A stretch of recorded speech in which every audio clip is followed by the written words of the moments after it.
கடைசியும் 13வது point என்னன்னா, revenge.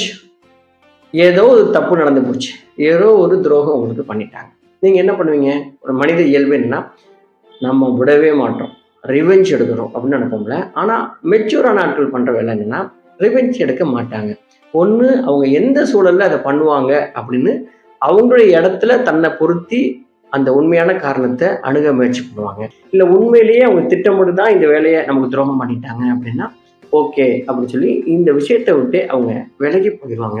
இப்படி இல்லாம நான் ரிவெஞ்ச் எடுக்க போறேன் அப்படின்னு இறங்கினவுடைய வாழ்க்கை ரொம்ப அதல பாதாளத்துல போயிருக்குது. கோபப்பட்ட பல பேர் இன்னைக்கு ஜெயில இருக்காங்க. கோபப்பட்ட பல பேர் இன்னைக்கு உயிரோடவே இல்லை. அதனால நீங்க ரிவெஞ்ச் எடுக்கணும்னு நீங்க நினைச்சீங்கன்னா, பழிவாங்க என்ன உங்க மனசுல கடந்துச்சுன்னா, நீங்க ரொம்ப இம்மெச்சூரா இருக்கீங்க அப்படின்னு நம்ம இதுல இருந்து தெரிந்து கொள்ளலாம். ஆகவே நண்பர்களே, இந்த 13 பாயிண்ட்ல நம்மகிட்ட ஏதாவது இருக்குமானால்